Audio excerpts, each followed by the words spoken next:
Mesdames et messieurs, bonjour et bienvenue une nouvelle fois dans votre podcast sportif Riyadacast. Aujourd'hui, on va parler un peu de la natation marocaine et de la performance de nos athlètes lors des championnats d'Afrique qui se sont déroulés récemment à Accra, au Ghana. Je rappelle que le Maroc s'est classé quatrième lors de cette 14e édition en ramenant 10 médailles, dont une en or, 2 en argent et 7 en bronze.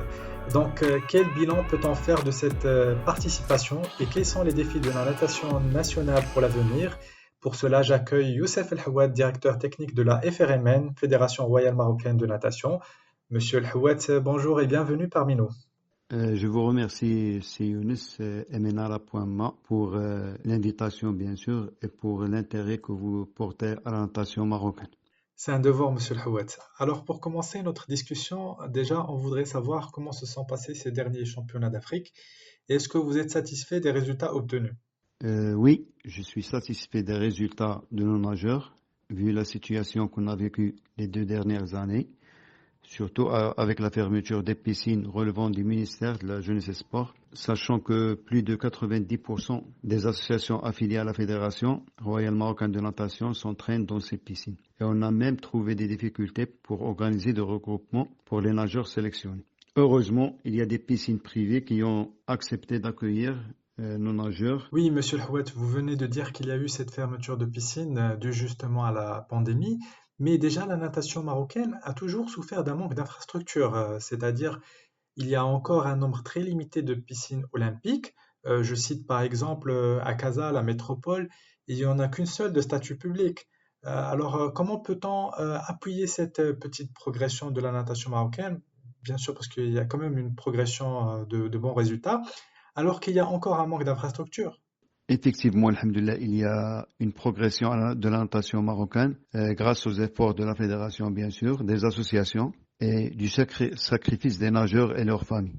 Je suis d'accord avec toi. Il y a un manque d'infrastructures, surtout dans les grandes villes comme Casa et Fès. Mais pour mieux développer le niveau de la natation ou bien de la pratique de la natation au Maroc, il nous faut plus des plages horaires pour nos nageurs, surtout les nageurs confirmés. Et c'est là où se trouve la différence entre nous et les pays africains, par exemple l'Afrique du Sud ou les pays arabes comme l'Égypte et la Tunisie. Par exemple, on trouve un nageur égyptien ou tunisien qui s'entraîne 10 séances par semaine, 3 heures par séance. Par contre, chez nous, au maximum, les nageurs s'entraînent 5 séances de 1h30 par semaine. Alors, vous êtes actuellement à Abu Dhabi pour le championnat arabe de groupe d'âge et senior. Comment se passent les préparatifs pour cette compétition?